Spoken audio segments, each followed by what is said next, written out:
So you're wanting to play a character that can be an effective controller, a great controller, but can also throw their hand in melee if they feel like it, and can basically turn any encounter into an academic win by as early as level 6?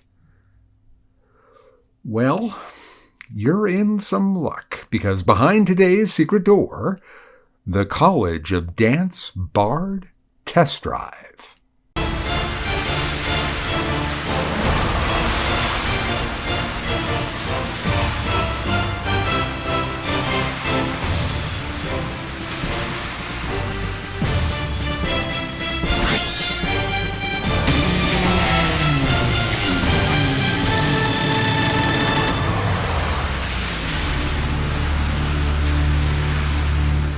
So behind today's secret door, the College of Dance Bard Test Drive.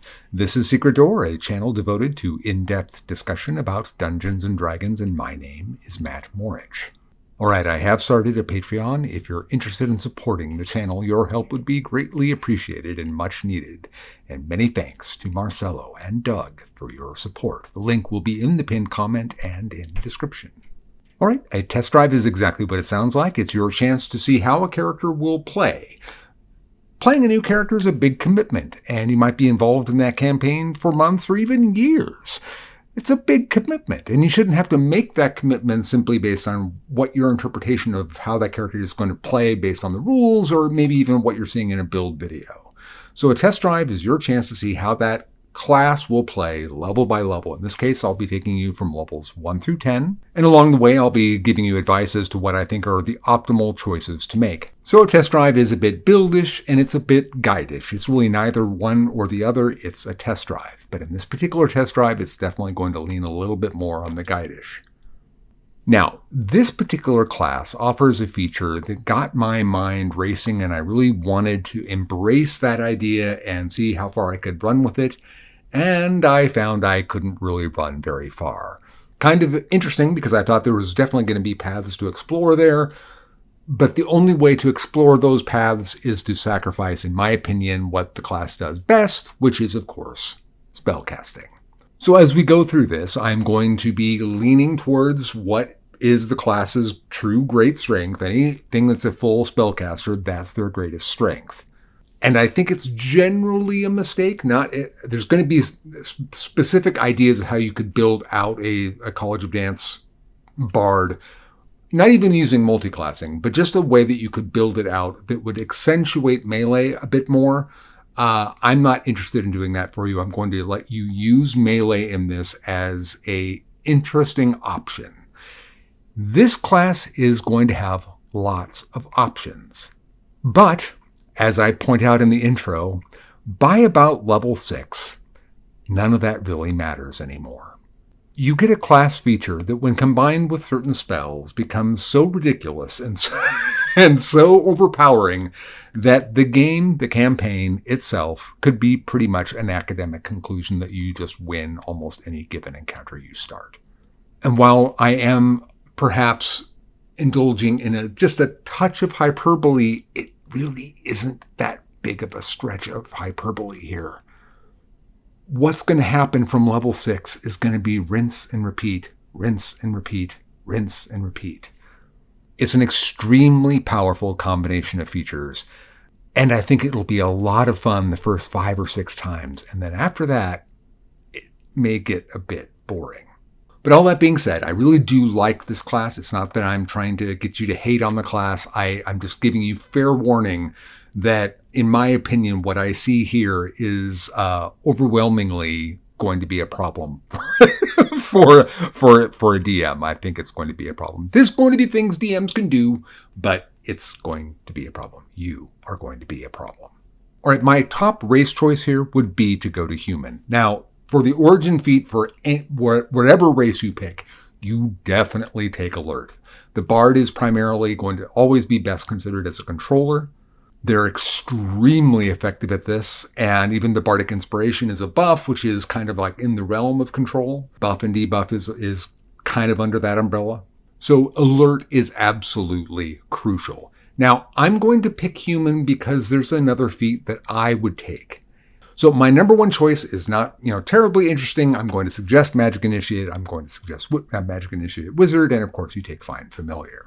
You're doing this really primarily for its interaction with Alert. And of course, you're also getting all the great scouting bonuses and effects that you're getting from having a familiar. And if you go with the Owl and you do the flyby, you'll be able to, of course, pick up advantage via the help action. And while you may not actually need that advantage yourself, you'll be able to be giving that to whatever party member of your choice on a round by round basis, which by itself is very Bard-like. So I'm going to go with Magic Initiate. There are two other picks here that you could consider. The next is you could go with Musician. Of course, you are a Bard. What I'm going to suggest with Musician is that Musician's value is directly proportional to how often your DM gives out inspiration. Because inspiration is now actually in the game mechanics, as a human, you start with one heroic inspiration every day. DMs are pretty much now forced, if they weren't inclined to give inspiration before, now they almost have to. It's still going to be very circumstantial as to how often that DM gives it, but I think most DMs are going to find that even if they weren't inclined to give out inspiration at all before in previous editions, in 5th edition, they're going to now be handing it out. So Musician's value, therefore, is directly proportional to how your DM gives it out. If he gives out inspiration all over the place, then Musician's not that great because you can only have one inspiration at a time. And Musician only gives inspiration after a short or a long rest. So it isn't just a DM situation, it's also the players you're playing with. Will they spend it? Because if they don't spend it liberally, it doesn't even almost matter how often the DM's giving it. You have that logjam of only getting one. So it is a potentially a common resource because inspiration, you can get it for making a great joke at the table. But it is an incredibly powerful resource. One reroll for any roll you make is incredibly powerful. And the last one I'm going to pick, I'm not going to pick, but I'm going to suggest that you take a look at, is Tavern Brawler. Now, I'm only suggesting this if you really wanted to make this a character that's running around fighting. That push effect that Tavern Brawler gives, which is the best thing about the feat, really, only happens on unarmed attacks that happen as part of the attack action, which all of your unarmed strikes that you're getting from College of Dance are on a bonus action or a reaction. So I can't say that I recommend Tavern Brawler, but that's where I would start if I really wanted to think about how this will look, if I wanted to go into a character that was fighting a lot, using their hands to fight a lot. I mean, you really have to commit to that to take that feat, in my opinion. So overwhelmingly, I'm going to, and for this test drive, we're going to be taking Magic Initiate Wizard to get Find Familiar. Not only this for the ability to swap, we may find, and you may find at your table if you go with this kind of line of thinking, that at level 6, after you're playing for a little while with the group, you may find that you don't need to be switching with the familiar much anymore, and you could retrain the feat. The spell in Magic Initiate. So did you want to take Shield? That's a great spell. You could take Shield. And of course, there are other great spells you could take from the Magic Initiate list. So it's you're not just locked in. It has some flexibility with it. And so therefore, I'm going to say, take Magic Initiate. That is the thing about this character. This character changes its roles rather dramatically at levels 1 to 2, then from 3 to 4. And then at level 5 is a huge level for any bard, level 5. And then level 6 is an atomic bomb for this character. So for stats, we're going to be going with point buy, and we're going to be dumping both strength and intelligence. We're going to have a 10 wisdom, not great, but that's the way it goes. 14 con, and we're buying 15s in both dex and charisma, putting a 1 in dexterity and a 2 in charisma. So a 16 and a 17. And at level 1, we get spellcasting, of course, and we get bardic inspiration. Our bardic inspiration die is a d6. It's a bonus action to activate it. And you give the bardic inspiration to another character, and they are able to use that d6 on an attack roll, a saving throw, or an ability check. And you have a number of inspiration dice equal to your charisma modifier. At this point, you are getting them all back when you finish a long rest. So at this point here at level 1, you have 3 dice, d6s. That's what you get for the day. Level 1 is always rough for just about everybody. Please remember that as a human, you're also picking up another skill, and you're going to also be starting every day with a heroic inspiration. Now, I would really recommend that you hold on to that heroic inspiration. If you are using a concentration spell, hold on to that for dear life for when you fail a concentration check for a spell that you really want to maintain. Now, we get 4 spell preparations, so I'm going to suggest that you take Sleep, Thunderwave. No, I'm not the biggest fan of Thunderwave. I think it's an okay spell. I mean, it's a little bit better than okay, but you have to get close, and I really dislike that for spellcasters. But it is AoE damage, and at first level, that's really valuable. It also isn't concentration, so if you had Sleep going on one side of the field and in that same combat you wanted to cast Thunderwave, you theoretically could. And any damage spell that you can grab as a bard that's reasonably good has to be considered, in my opinion. Its value just goes up because you don't have a whole lot of them. Now, I don't really take a whole lot of stock in damage spells in general. You are a controller character, and you're going to see me having damage spells throughout here. Part of the reason why is that the control spells, that when you get them, you're going to just be crushing the encounter with that control spell in most cases. The damage spell is there as a backup, or it's there as a thing to do after a control spell is already taking part of this part of the field, then you use the damage on this part of the field. Because almost all control spells that you have that are really good are concentration, except for your big one, and we will get there when we get there. For your 2 remaining preparations, I'm going to suggest any combination of these 4 spells. The first 2 are rituals, Detect Magic and Comprehend Languages. These are both very important spells in D&D. Having them as rituals is extremely valuable to you. Now, if you have another full caster in the party, and they can either get Detect Magic or Comprehend Languages, then don't take either one of them. If they can do both, then don't take either of them. The other 2 that I would suggest would be Healing Word or Cure Wounds. Now, I'm not going to suggest that you take both of them, but I think taking one of them is almost... The bard doesn't have to be a healer, but it's historically going to be kind of expected from the rest of your party. Whether they know it or not, they're going to be playing on an idea that, oh, the bard has a heal spell. So because of that, I would definitely want to make sure I had at least one.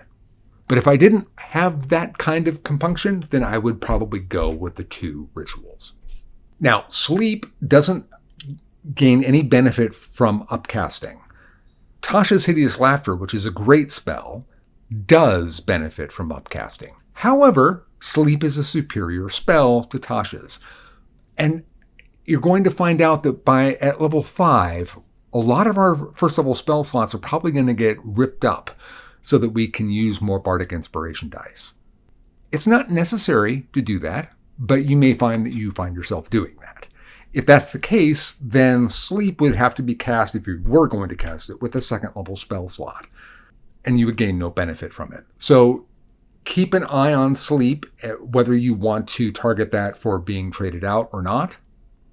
Or you could solve the whole problem with just taking Tasha's, which will upcast very nicely. But in these early levels, I think Sleep is definitely the better choice. Also, I'm not going to give you any DPR numbers here. We're not worried about DPR. I'm going to talk a little bit about the damage that you'll get when we get to the College of Dance. And then I'm not going to worry about damage because that's not what we're here for. At level 2, we're going to get Expertise and Jack of All Trades. Now, Jack of All Trades got a little bit of a snip, which is kind of irksome, but if this character had it, things would even be more ridiculous. So Jack of All Trades used to give you half of your proficiency bonus to any untrained ability check that you were going to make. Now it's any untrained ability check that you could be proficient in. And you could not be proficient in initiative. And in the past, therefore, you were able to apply Jack of All Trades to initiative, and now you can't. Still, obviously great. Having a bonus to any skill check or ability check that you make that you're not proficient in is a huge bonus. I mean, it's nice. It's a very nice bonus. Expertise, you're going to get 2 skills of your choice that you're going to be able to double your proficiency bonus in. For your next spell, I'm going to suggest that you take Fairy Fire. Fairy Fire is just another spell that it can hit throughout the rest of your career. You could be casting Fairy Fire, but it is concentration, so there is that. But Fairy Fire in particular will work very nicely indeed with what we are going to be doing at 6th level. At level 3, of course, we get our College of Dance. Now, College of Dance is going to give us an unarmored defense of our dexterity modifier plus our charisma modifier as long as we're not wearing armor. Great. At this point, that's a 16. When we get to 8th level, that means it's going to be an 18 because your charisma will be maxed. That's a really great native armor class for a full caster to have without any armor at all. That's fantastic. That's without magic items, nothing. Great, great, great, great. You also have Dance Virtuoso, which gives you advantage on any ability check that you're making that involves your dance. So your dancing abilities. So, could you intimidate somebody with your dancing? Maybe. Could you persuade somebody with your dancing? Sure, I think so. Could you deceive somebody with your dancing? I don't know why they said any, because there's really just a few that you could possibly do, but nevertheless, you get advantage with those. And we also get Agile Strike, and we get Bardic Damage. Now, Agile Strike, whenever you give a Bardic Inspiration die, whether it's a bonus action, reaction, or an action, like I said, I'm not sure where that fits, but Bardic action, bonus action and reactions, definitely, and we also get Agile Strikes. So whenever you are going to give out a Bardic Inspiration die as part of an action, bonus action, or reaction, you can deliver an unarmed strike as part of that action, reaction, or bonus action. With Bardic Damage, when you do make that unarmed strike, any unarmed strike, by the way, not ones that just are from Agile Strike, but anytime you make an unarmed strike, you are able to use your dexterity instead of strength on the 2 hit and damage, and your damage die is equal to your Bardic Inspiration die. This does not expend another use of the Bardic Inspiration die. It's just a ride along with it. It's just simply the determiner of what your unarmed strikes do. So with that in mind, you could build theoretically a character, that was an unarmed strike character.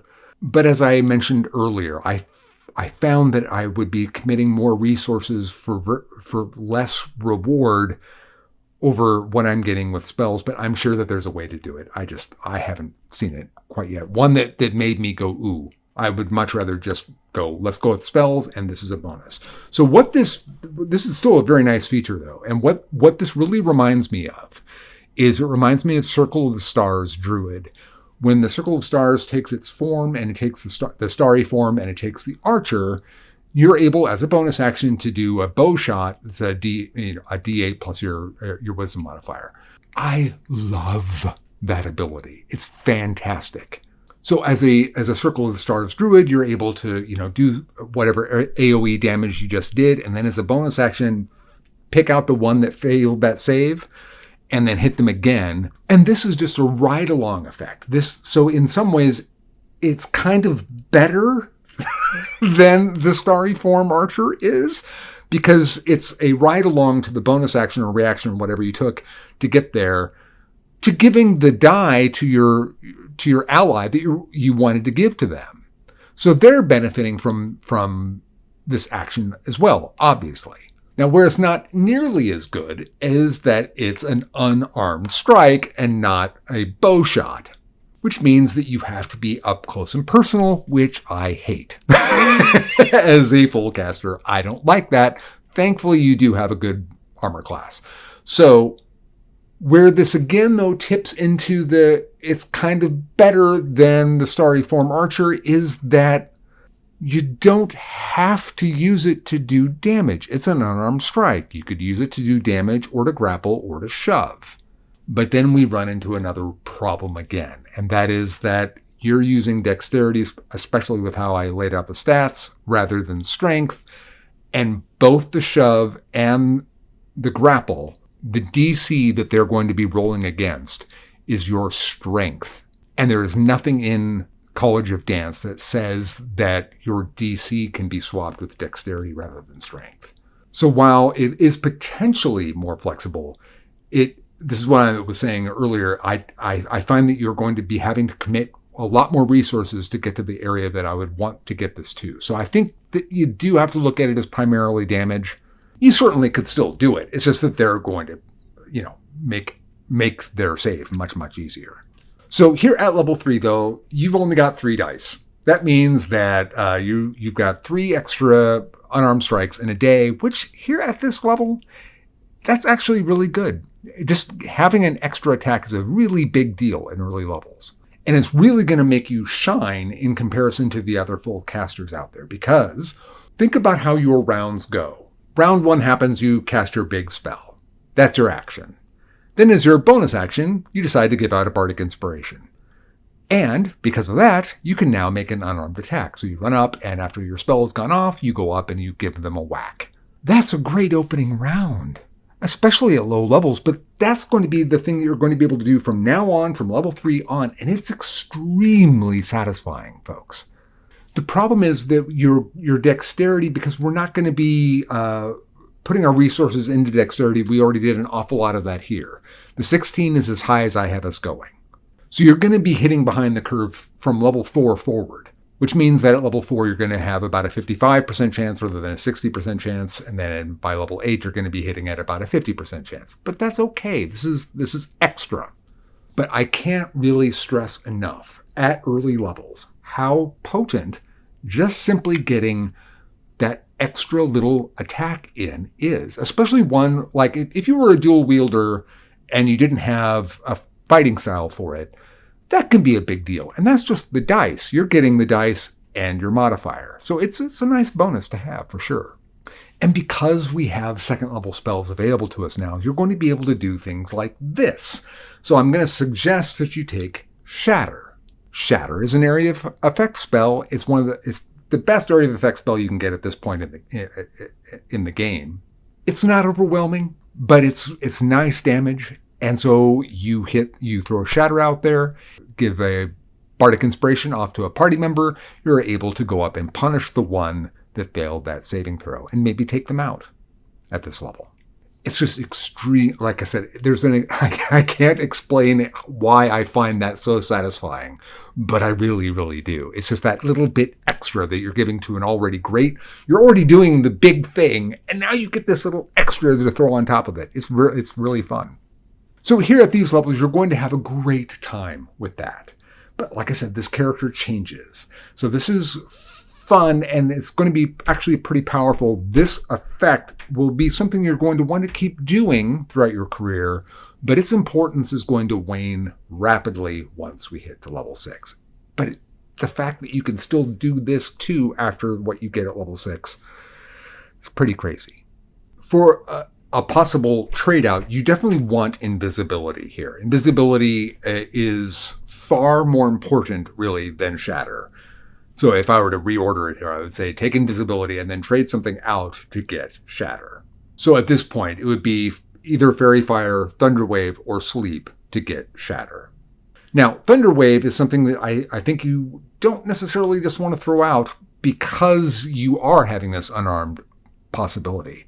So in later levels, your ability to cast your big spell on the first turn, and then in subsequent turns, when you know you're going to be getting in close to your unarmed strike, to have Thunder Wave there. First, you could hit them and then Thunder Wave them and hope that they get knocked away, or reverse order it, whichever you choose. But it's because you are, by the nature of the character getting in close, I think that Thunder Wave still has a particular point of value. Now, at level 4, we get our ASI. So I'm going to give you one of two choices. I'm very torn on these. I prefer one to the other, but they're both really great. And it's either Warcaster or Inspiring Leader. I love Inspiring Leader. The only reason I would say to not take Inspiring Leader is because there's a lot of different things in the game that are handing out temporary hit points. If you have a party that's already doing that, then that feat is just wasted. So you may find that you're going to get a little bit more value out of Warcaster. In addition to all that, because you are going to be a character that is going to be, at least for different periods of time, up close to the enemy, the possibility that Warcaster could trigger for the opportunity attack and be able to cast a spell instead, that's there for you. So it's definitely got an upside potential to it. But all that being said, if I didn't have somebody that was handing out a lot of temporary hit points as a party, bang, I'm taking Inspiring Leader, and I'm not thinking twice. And our level 4 spell that we want to take is Suggestion. Fantastic spell.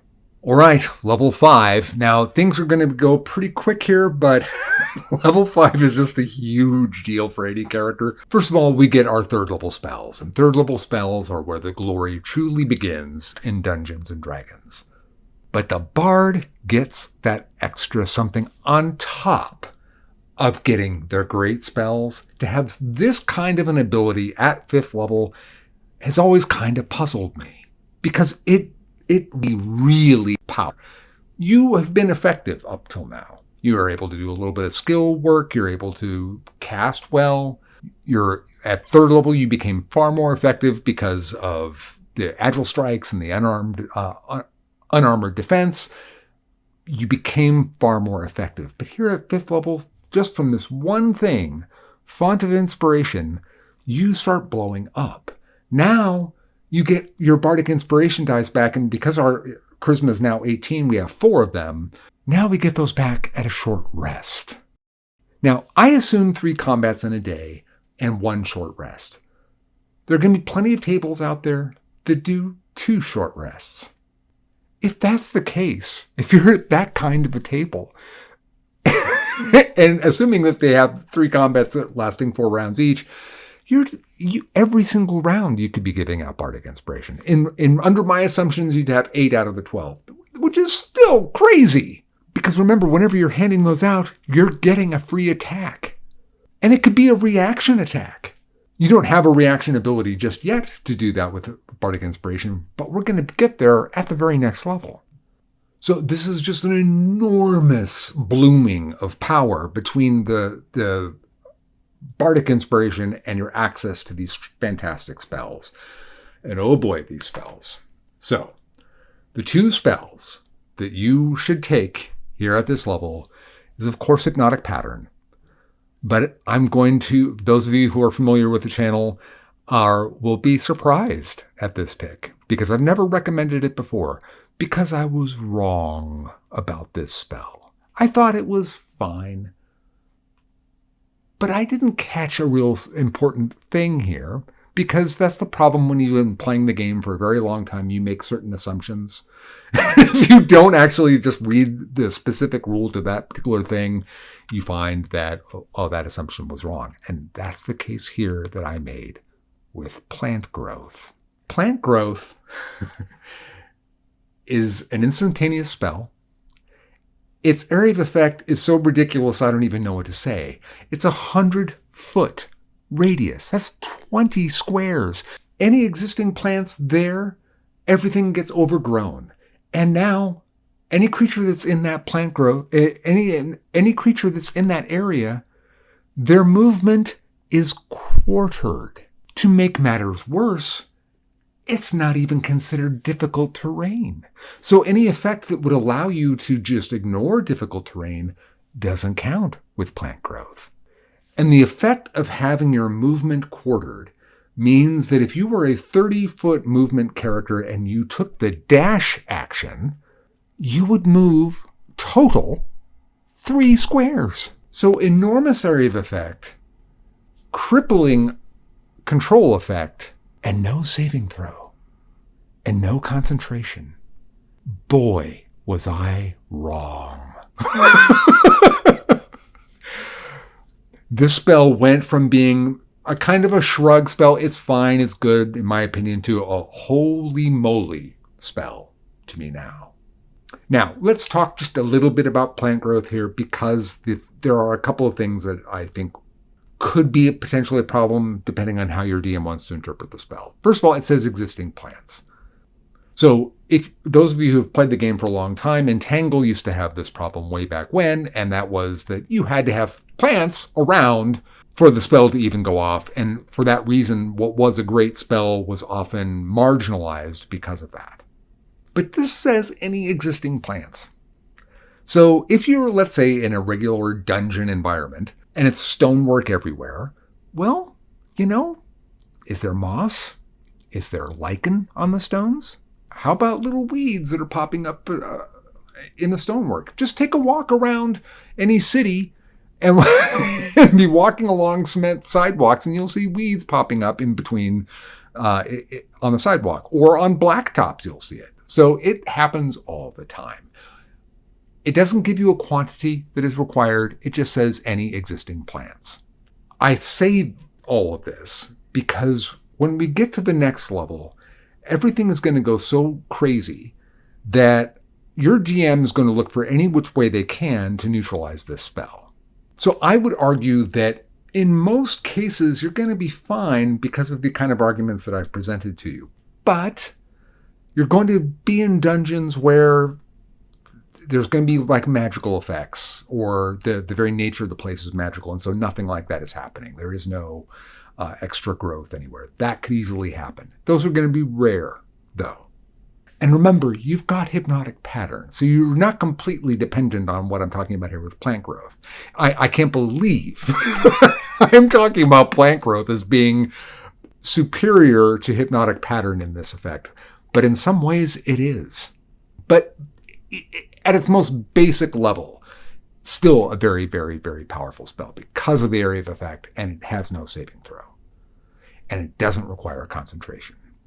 Hypnotic pattern is still hypnotic pattern, but this is a really powerful effect that you can always count on, unless, of course, your DM is going to be one of those that says, well, there's no plants at all. So then you're in some trouble. Now, the other element of font of inspiration that we get here at 5th level is that you can trade a spell slot, expend a spell slot, to get a bardic inspiration die back. There is no action required in this. So only do this when you need them, because the spells are obviously going to be very, very valuable. Now, this just begs the question of what is your bardic inspiration die worth? I've already talked about how the Glamour Bards is worth this insane amount, and it is. How much is this bardic inspiration die? It's still functioning as a normal bardic inspiration die, which is very, very good. Now, couple that with getting an attack that can be part of a bonus action or a reaction, but does not require a bonus action or a reaction. It just is along for the ride. What level spell is that worth? So I'm going to say that I would think that it's probably worth a second level spell slot. But I'm not going to recommend that you burn second level spells on it either. So my point is that there's going to come a point in time here, starting from 5th level on, that you're going to want to start thinking about how much you need those first level spell slots to start feeding more bardic inspirations. Because remember, this isn't just about you getting bonus extra attacks with unarmed attacks. It's also making your party far more effective. So it's this wonderful, virtuous cycle. You get inspiring movement and tandem footwork. Inspiring movement, when a creature ends its turn within 5 feet of you, you can take your reaction, you can spend a reaction, use a bardic inspiration die, and move half of your movement without provoking an opportunity attack. You can also choose another creature you can see within 30 feet of you that can do the same. Now remember that as a reaction, and giving out a bardic inspiration die, you're able to do your unarmed attack again. Now, in this case, there is no bardic inspiration die being given to a party member or even to yourself or anything like that. It's just simply expended. So it's allowing you to get away and to get a shot, and to allow a ally to be able to reposition them, presumably, to be able to reposition themselves. So it's like a little bit of the Glamour Bard right here. Very, very nice. I really like this. It also gives you that option of just being able to get yet another shot at somebody that might be close to being finished. It can be used defensively. So there's a lot to like about this particular ability. But that's not the big ability. The big ability is tandem footwork. When you roll initiative, you can expend your Bardic Inspiration die. When you do, you roll it, and you add that to your initiative score. And you give it to every one of your party members. They have to be within 30 feet of you, and they have to be able to hear or see you, but still. This is 6th level. Your Bardic Inspiration now is a D8. It turned into a D8 at level 5.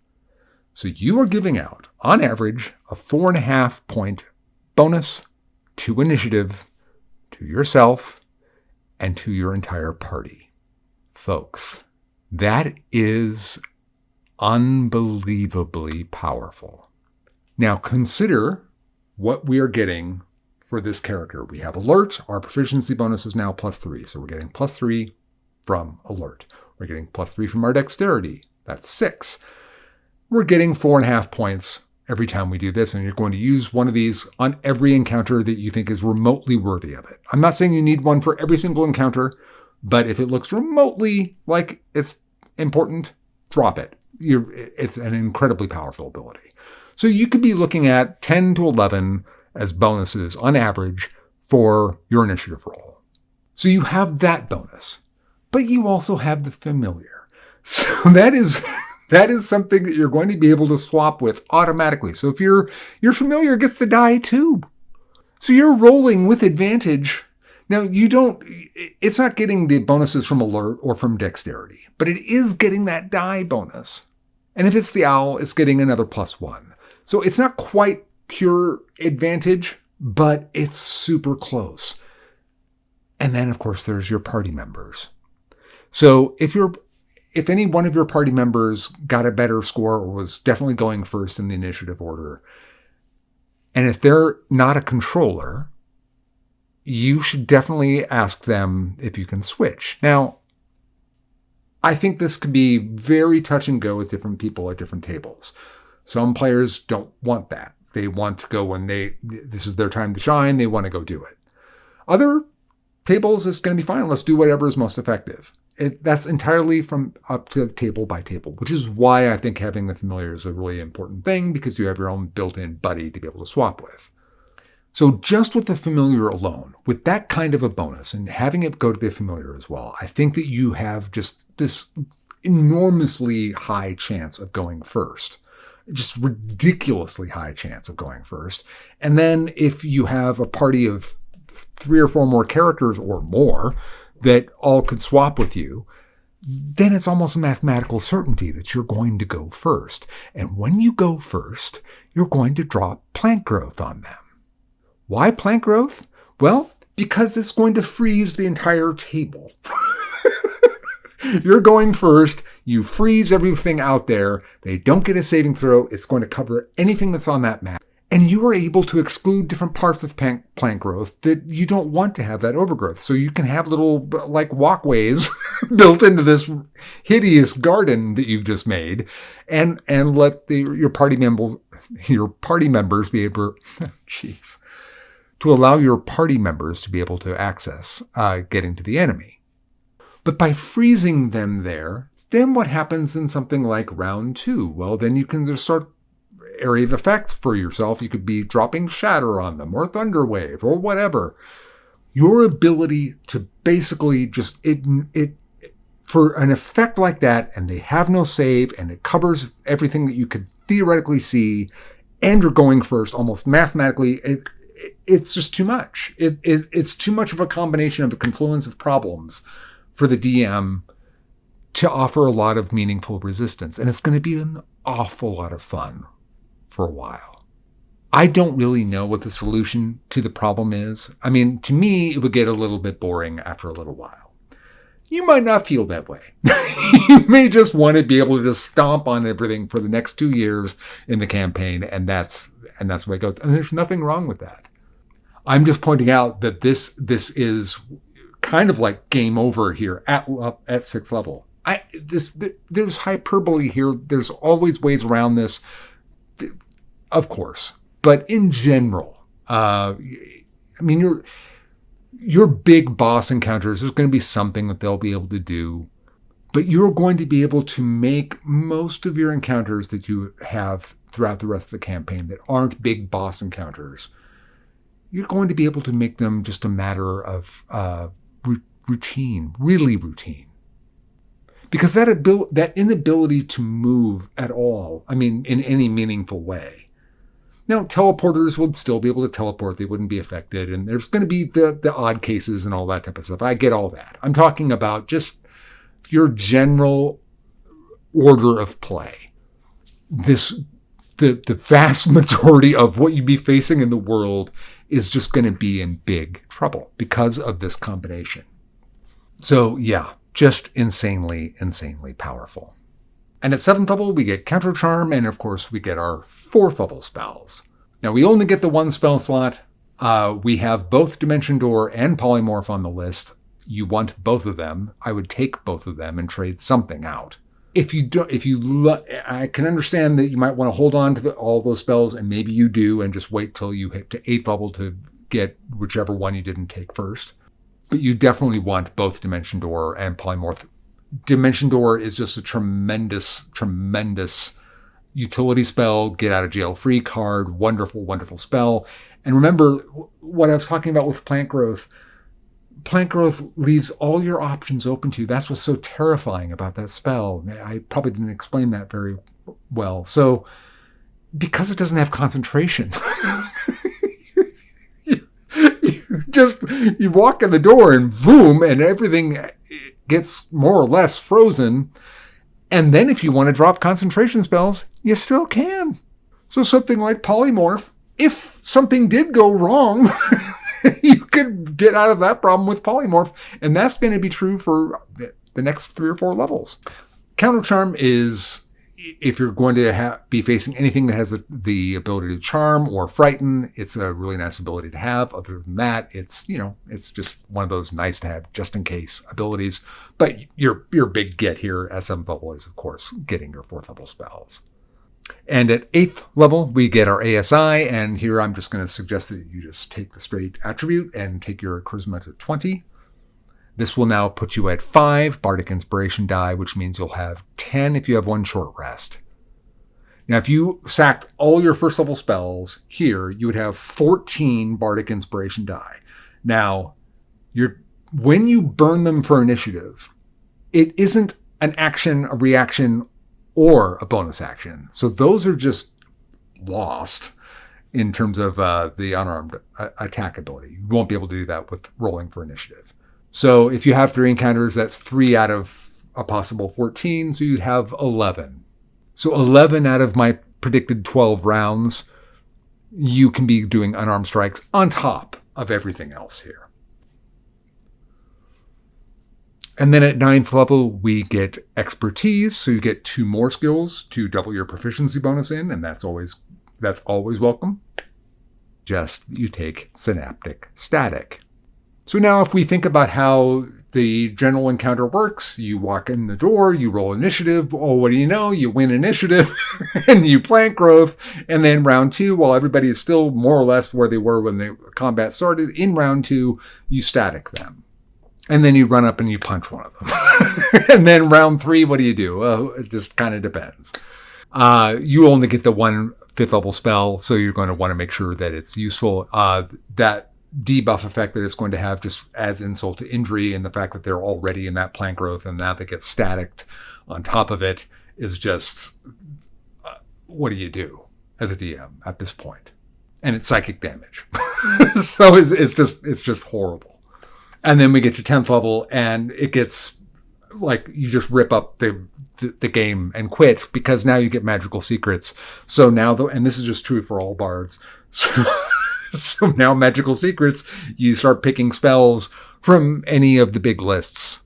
And anytime you gain new spells, you can just be picking from any of those lists. So what are you going to take here at 10th level? Well, you're going to take Wall of Force. That's yet another spell that has no saving throw and wins encounters. So yeah, the Dance Bard, not only does it have a definite panache and style to it, of course it does, and you could play up to that as much as you want, but oh my goodness, does it have power. But you do have to wait till level 6. You're going to be very effective before that, but boy, well, level 6, it's kind of over at that point. But, fun. It's a fun character. All right. Well, that's all I've got. If you enjoyed the video, please like, please share, please subscribe. And if you're stuck and you don't know where to go, you can always search for a secret door. Until next time, I cast bless on all of you.